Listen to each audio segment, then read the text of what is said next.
Clara Evans stood frozen on the frost-covered porch of her family's sagging homestead, the cold barrel of her late grandfather's Winchester rifle pressed firmly against her shoulder. Through the swirling November snow, two dark figures swung lanterns near the creek, their heavy sledgehammers poised to shatter the ancient stone boundary marker that proved her mother owned the land. Clara's heart hammered against her ribs, but her grip on the steel frame never wavered. "Step away from the water," she called out, her voice cutting sharp through the freezing gale. One of the trespassers turned, raising a revolver straight at her chest. In that breathless fraction of a second, Clara knew that protecting her home and proving her imprisoned father's innocence would cost far more than just harsh words. The bitter winds of late November 1882 had swept through the Shenandoah Valley, stripping the grand oak trees bare and leaving the small town of Shenandoah shivering under a slate-gray sky. Yet inside Hawkins Mercantile, the frost seemed to settle deepest not from the weather outside, but from the icy arrogance of those within. The air smelled of roasted coffee beans, cured ham tobacco, and damp wool mixed with the warm creak of heavy wooden floorboards under dusty work boots. It was a place where working folks gathered to stock up for the long winter ahead. But on this particular morning, it became a stage for unspoken cruelty. At the wooden counter stood Martha Evans, her hands red and calloused from years of scrubbing other people's laundry in icy river water, carefully counted out small copper coins into the palm of Mr. Higgins, the storekeeper. Beside Martha stood her 19-year-old daughter, Clara. Clara was a young woman of quiet strength, possessing bright blue eyes and thick blonde hair gathered into neat braids.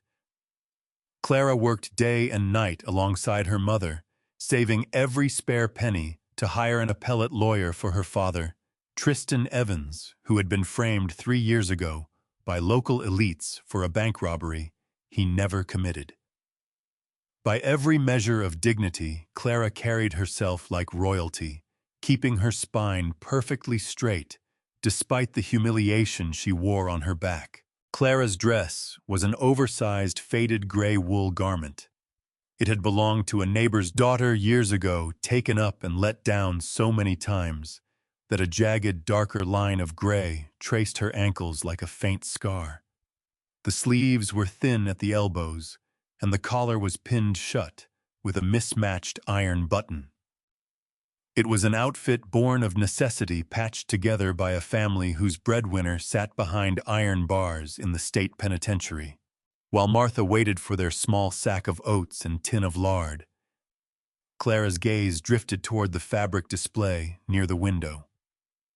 There, resting on a polished oak shelf, was a bolt of imported crimson flannel. It was the most vibrant thing Clara had ever seen, a deep, rich red that seemed to radiate the warmth of a crackling hearth. Clara lifted her hand, letting her cold fingers hover just an inch above the soft cloth. She did not touch it. Martha had raised her to respect what she could not pay for. The bell above the heavy mercantile door chimed loudly, letting in a swirl of freezing mountain air followed by the rustle of expensive silk and fur. Beatrice Sterling, the wife of the town's most prosperous banker, stepped inside alongside her wealthy friend, Eunice Croft. Beatrice wore a plush beaver pelt collar, her velvet hat pinned with dyed feathers that swayed with every deliberate step. As Beatrice glided toward the fabric counter, her eyes caught the brilliant red flannel. Then her gaze shifted down, landing directly on Clara. Beatrice's eyes lingered on the mismatched iron button at Clara's neck, swept down the frayed elbows, and settled on the jagged hem of the gray wool dress. A smirk touched Beatrice's lips, a smile devoid of any warmth. "My, what extraordinary flannel," Beatrice remarked, her voice dripping with artificial sweetness. "Imported, isn't it, Mr. Higgins? $4 a yard, I presume." "Yes, Mrs. Sterling," Mr. Higgins replied politely, handing Martha her small sack of oats. "Finest quality in the valley." Beatrice stepped closer, intentionally crowding Clara's space. "I am thinking of having a winter mantle made from it for my niece. But—" She paused, letting out a low, breathless chuckle that echoed off the tin ceiling. "It is certainly no fabric for a convict's daughter. Looking at you, child, I suppose any fabric at all would be an improvement over that garment. Though I suppose prison wool is what your family is most accustomed to." Eunice Croft covered her mouth, letting out a sharp, piercing laugh. "Really, Beatrice? It looks as though she is wearing a potato sack left out in the rain for a month. You would think the daughter of a caged thief would have a shred of pride." The harsh words hung heavy in the store. Clara felt a sudden heat rise to her cheeks, but she did not lower her eyes, nor did she shed a tear. She simply braced her shoulders, clenching her hands behind her back to hide her trembling fingers. Beside her, Martha stiffened. Martha's jaw tightened as she swallowed the sharp, burning retort in her throat. She could not afford to speak out against the banker's wife, not when Mr. Sterling held the town's credit and controlled the county magistrate's office. "Clara, sweetheart." Martha said, her voice steady despite the slight tremor in her chest. "Let us head home." Standing quietly in the dark shadows near the back stove out of sight from the wealthy women was Gideon Vance. Gideon was a man of immense wealth owning Thornridge Ranch, a sprawling cattle and horse operation, 20 miles out of town, with 40 ranch hands under his employ. Yet he wore a faded canvas coat, heavy leather chaps, and a wide-brimmed hat dusted with trail dirt. Gideon had heard every single word. He had known Tristan Evans before he was locked away. He knew Tristan as an honest, hard-working soldier who would rather starve than steal a dime. Gideon had a 10-year-old daughter of his own, Lydia, whom he raised alone since his wife passed. The thought of anyone ever speaking to his Lydia, or treating an innocent man's brave daughter with such casual cruelty, made a dark, quiet anger surge within his chest. As Martha and Clara quietly gathered their small groceries and pushed through the heavy front doors into the freezing wind, Gideon stepped out from the shadows. His heavy boots struck the floorboards with slow, thunderous thuds, causing Beatrice Sterling to turn around in surprise. "Mr. Vance!"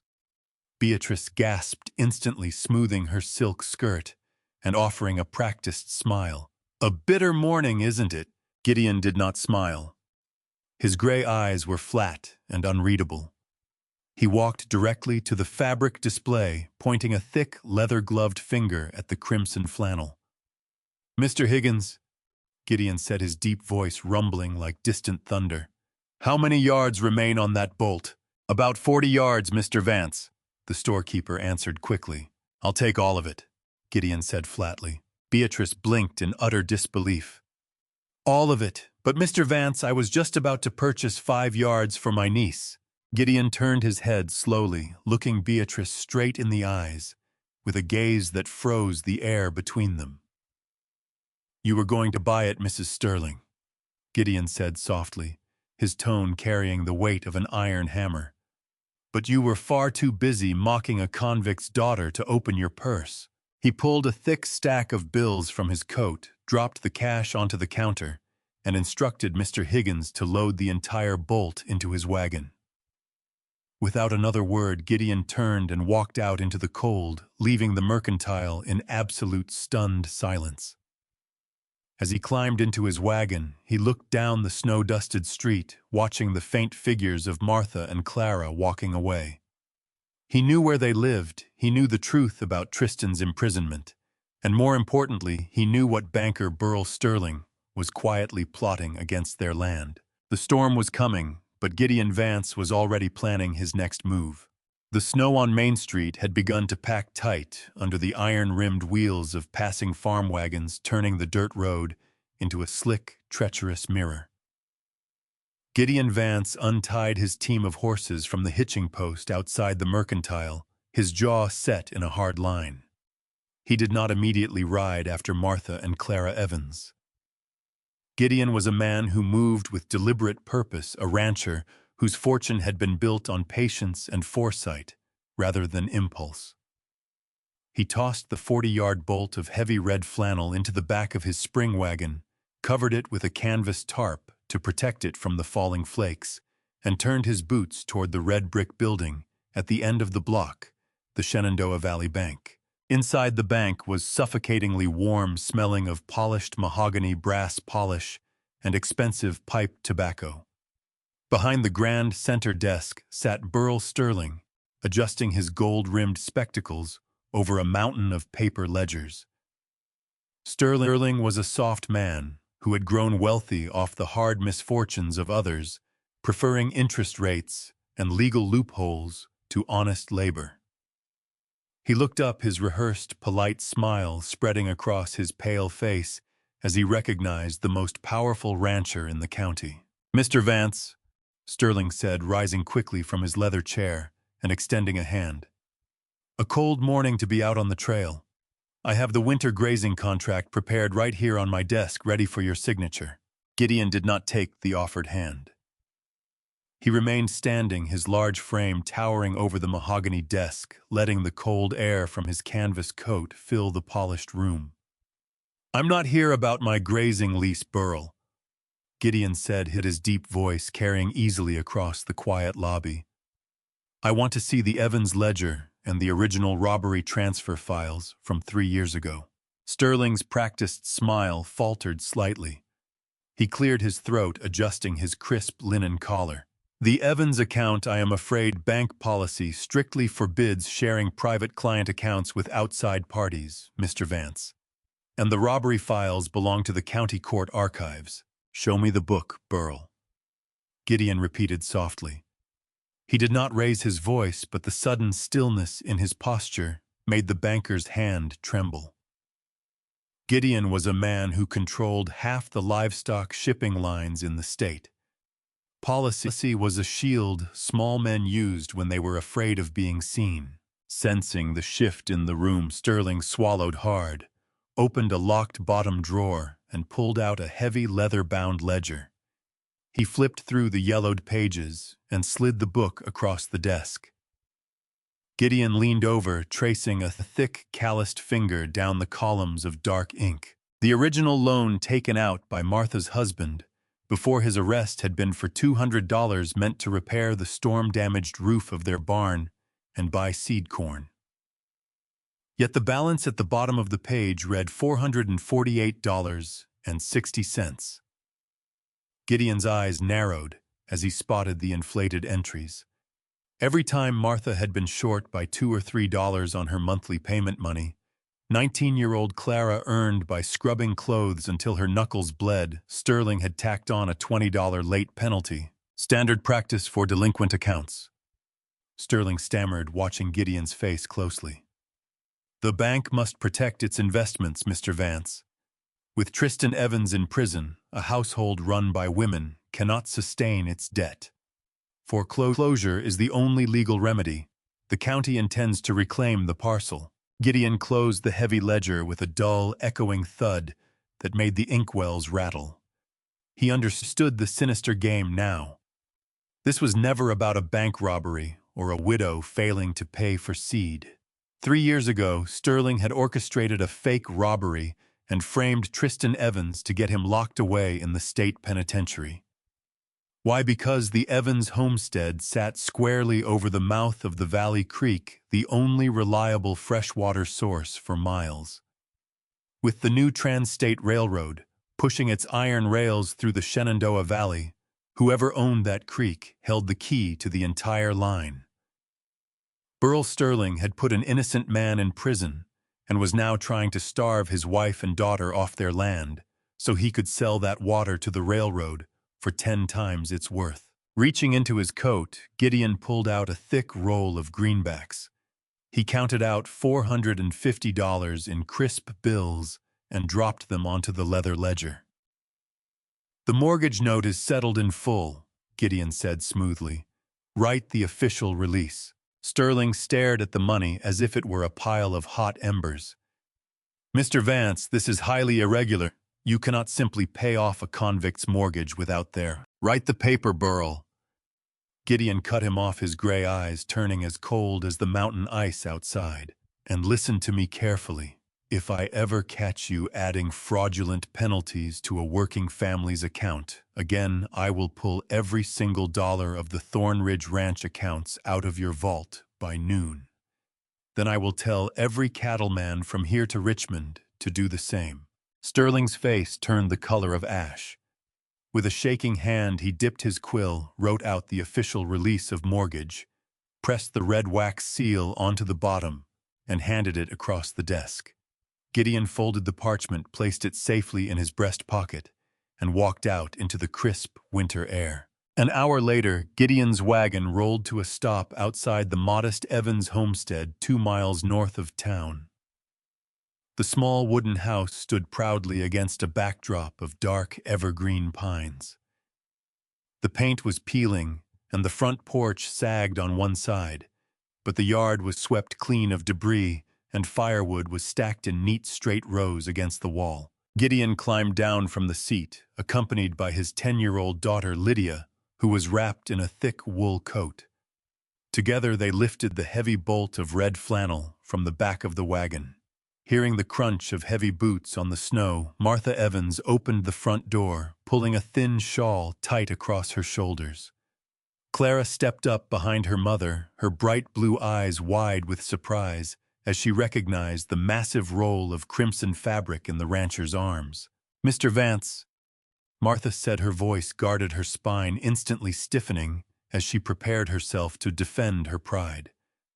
"If you have come out here to offer charity to a convict's family, you can turn your team around.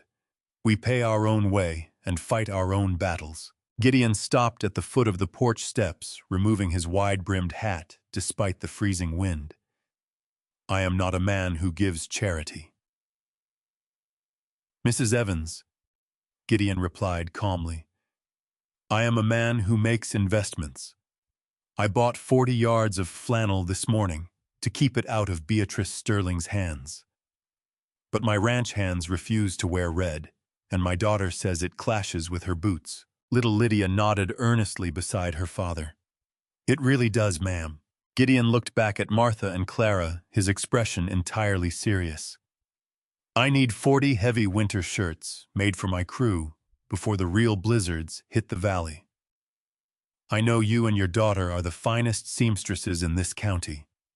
I want to hire you at full market wages, and as a signing bonus for the contract, I insist you use the first few yards to make a proper winter dress for Miss Clara." Clara's breath hitched in her throat as she looked at the radiant cloth. Martha looked into Gideon's eyes, searching for any trace of pity or condescension. She found none, only the quiet respect of a man who recognized true dignity when he saw it. Before Martha could speak, Gideon reached into his coat and handed her the sealed bank paper. "Your husband's mortgage is clear, Mrs. Evans. Consider it an advance on the sewing work. But keep your doors locked tonight. Burl Sterling just lost his leverage at the bank, and a man who framed your husband to steal a railroad fortune will not hesitate to try something far more desperate in the dark."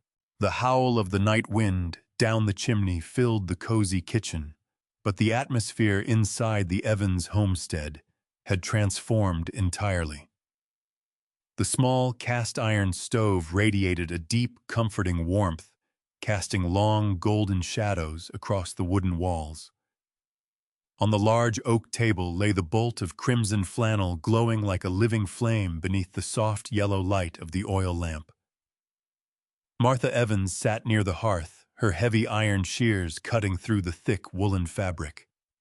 The rhythmic, satisfying crunch of steel slicing through fine cloth echoed softly through the quiet house, a sound of creation that drowned out the bitter gale outside. Clara sat across from her mother, her long blonde braids draped over her shoulders, her fingers working skillfully to pin the heavy seams. For 19-year-old Clara, every stitch was an act of defiance against the town that had labeled her father a thief. She was not merely helping her mother sew a garment. She was crafting armor, a vibrant statement of dignity that would shatter the cruel insults of Beatrice Sterling. Ma!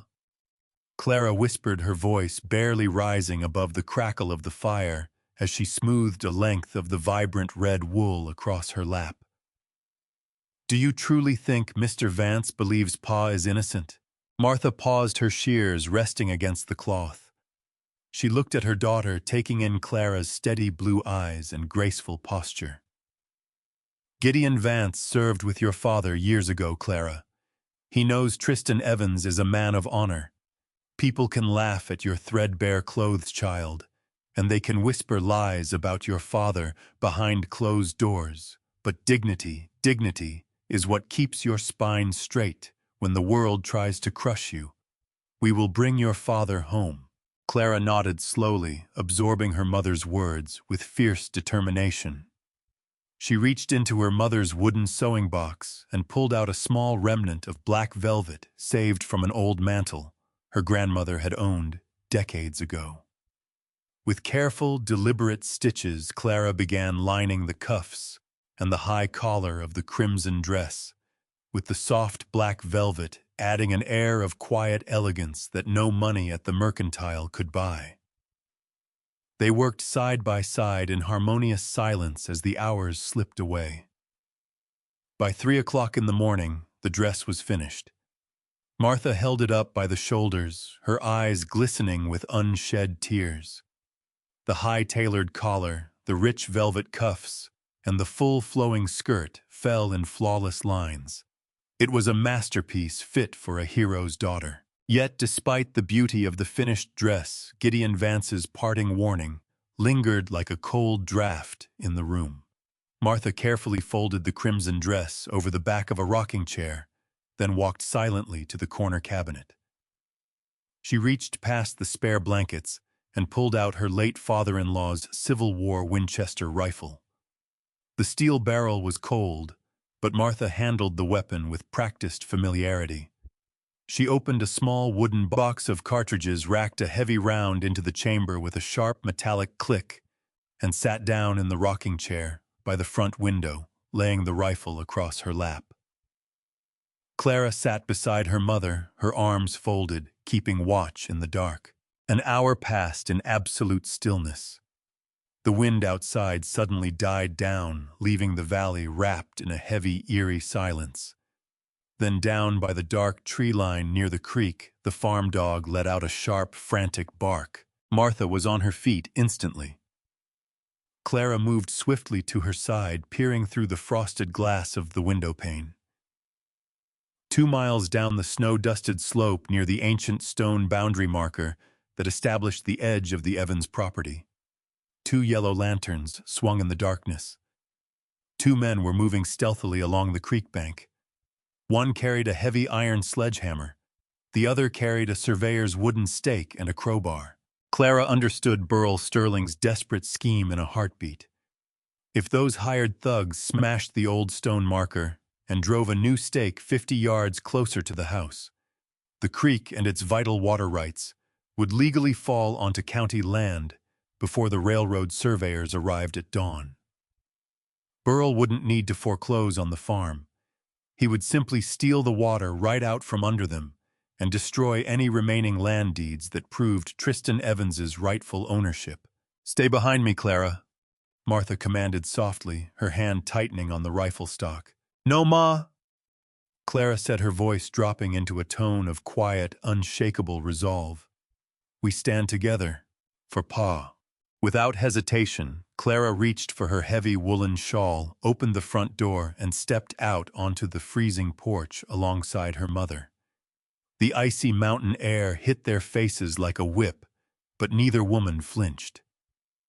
Martha raised the Winchester rifle, resting her elbow against the porch railing, and leveled the barrel toward the swinging lanterns. "Step away from that stone," Martha's voice rang out across the frozen yard, clear and sharp as a silver bell. The lanterns stopped swinging. Below by the creek, the man holding the sledgehammer let out a low, mocking laugh that carried over the snow. "Go back inside, lady. Your husband's rotting in a cell, and this creek belongs to the bank now."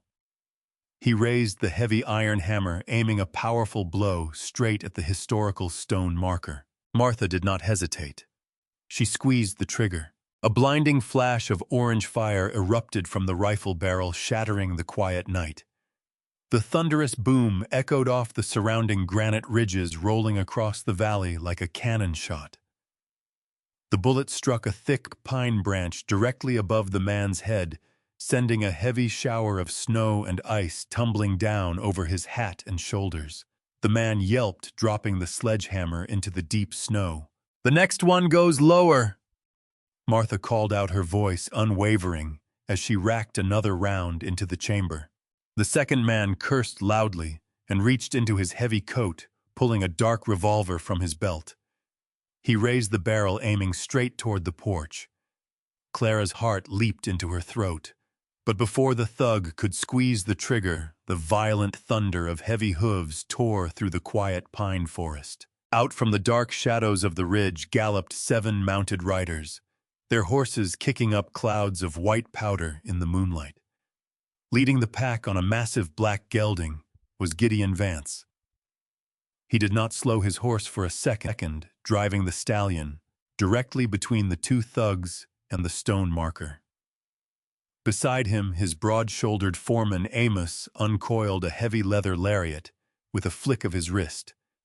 The rope snared the gunman around the shoulders, yanking him off his feet and throwing him face first into the snowbank, disarming him instantly. Gideon swung his horse around, looking down at the terrified man, fumbling for his dropped sledgehammer. "Pick up your tool," Gideon ordered, his voice a low rumble that cut through the cold air. The thug trembled, grabbing the hammer handle. "Mr. Vance, we was just hired by Sterling to pick it up," Gideon repeated flatly, pointing a gloved finger toward the main road to town. "And start walking. You are going to tell the county sheriff every single word Burl Sterling paid you to do, including how he set up the bank robbery 3 years ago." The 2 men scrambled to their feet, abandoning their lanterns, and ran down the snow-covered road as fast as their legs could carry them, with Amos trailing slowly behind on his horse. Gideon turned his gelding and rode at a slow walk up to the porch. He tipped his hat to Martha and Clara, his eyes taking in the smoking rifle in Martha's hands and the unyielding posture of the young woman beside her. "I see you kept your spine straight, Mrs. Evans," Gideon said with a faint, rare smile. "We protect what is ours, Mr. Vance," Clara replied, stepping forward into the moonlight. "And we clear my father's name." Gideon nodded approvingly, looking toward the eastern horizon, where the first pale light of dawn was beginning to break over the mountain peaks. "The railroad surveyor and the circuit judge arrive at the courthouse in 2 hours, Miss Clara. It is time for you to put on your new dress. We are going to bring your father home." The morning sun broke over the eastern ridges of the Shenandoah Valley, casting a brilliant gold light across the snow-covered slopes. Main Street was already alive with activity as shopkeepers swept their boardwalks and farmers gathered outside Hawkins Mercantile to discuss the morning's rumors. Beatrice Sterling stood near the store entryway, her mink collar pulled tight against the crisp air, holding court with a small group of local women. She was boasting about the new winter coat she intended to order, entirely unaware of the storm riding toward town. The chatter on the street died down as the heavy rumble of wagon wheels echoed from the northern road. A large spring wagon drawn by 2 powerful bay horses rolled slowly past the blacksmith's shop, escorted on either side by 6 broad-shouldered cowboys from Thornridge Ranch. Sitting on the driver's bench was Gideon Vance, holding the reins with quiet authority. Beside him sat Martha Evans, her posture erect, her hands rested neatly on her lap. Standing in the bed of the wagon, holding on to the wooden side rail with calm grace, was 19-year-old Clara Evans. A collective gasp rippled through the gathered crowd. Clara was no longer wearing the threadbare, oversized gray wool that had made her the target of cruel taunts just 24 hours earlier. She wore a stunning, perfectly fitted dress of deep crimson flannel. The vibrant red fabric glowed like a warm hearth in the cold morning light. The high tailored collar hugged her neck with dignity, and the dark velvet lining her cuffs added an air wash of understated elegance. She held her head high, her bright blue eyes looking straight ahead, embodying the breathtaking pride of an innocent man's daughter. Beatrice Sterling's purse slipped from her fingers, tumbling onto the wooden boardwalk. Her mouth hung open in silent shock as she recognized the exact bolt of imported flannel she had been denied at the mercantile.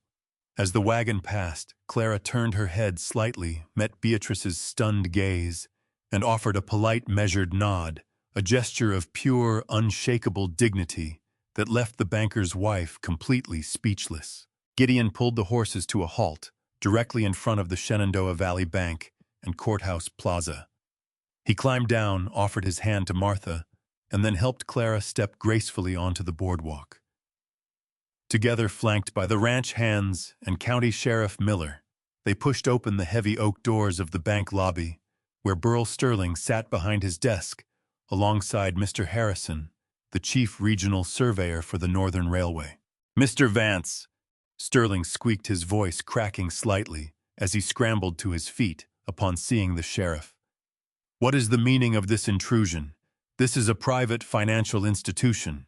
"The game is over, Burl," Gideon said, his deep voice filling every corner of the silent room. Sheriff Miller stepped forward and slapped 2 signed confessions onto Sterling's mahogany desk, alongside a ledger recovered from Sterling's safe by Gideon's men earlier that morning. "These confessions state you paid these men to destroy the Evans boundary marker last night, Sterling.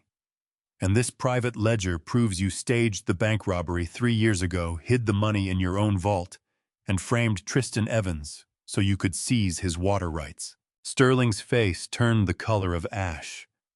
He backed away toward the window, his trembling hands clutching his desk.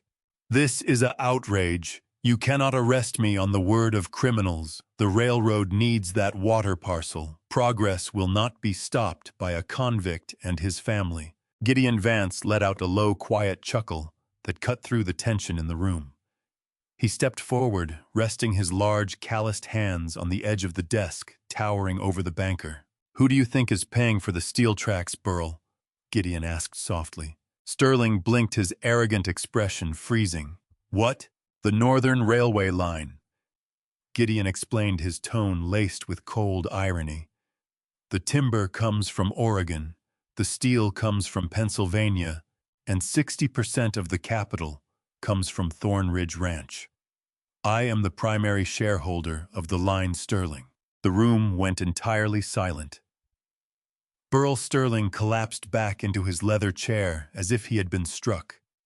He had spent 3 years scheming, framing an innocent man, and trying to ruin a family's life to steal land so he could sell it to the railway, completely unaware that he was trying to sell Gideon Vance's own water back to him. Gideon reached into his coat and pulled out an official legal document bearing a gold wax seal.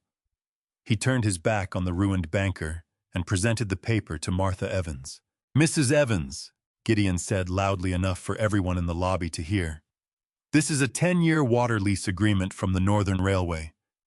We would like to pay your family $600 a year for the right to run an underground pipe from your creek to our new depot station. And Sheriff Miller has already dispatched a telegraph to the governor. Your husband Tristan will be a free man by tomorrow morning." Tears glistened in Martha's eyes as she accepted the document. Clara wrapped her arms around her heart soaring with pure joy. $600 a year was a fortune, but her father's freedom and cleared name were priceless. Sheriff Miller stepped forward and snapped iron handcuffs around Burl Sterling's wrists, leading him out into the street, past the stunned crowd of townspeople. By nightfall, Beatrice Sterling had packed her bags in shame, unable to face the town her husband had betrayed. 3 days later, the sun shone brightly over the Evans homestead. A carriage pulled up to the front porch, and out stepped Tristan Evans. Though thin and worn from 3 years of unjust imprisonment, his eyes lit up as he saw his wife and daughter running toward him. Clara threw her arms around her father's neck, her crimson flannel dress catching the golden sunlight. Gideon Vance stood by his wagon nearby, a quiet smile on his face as he watched the family reunited in tears and joy. Years later, Clara Evans would graduate from university, wear fine silk gowns, and travel far beyond the mountains. But no matter where life took her, she never forgot the cold November morning when she stood tall against cruelty. Stored carefully at the very bottom of her trunk, wrapped alongside her father's pardon papers, was a small, faded scrap of gray woolen cloth. A quiet reminder that while money can buy fine clothes, only a strong spine, love, and unwavering dignity can truly conquer the dark and bring the light back home.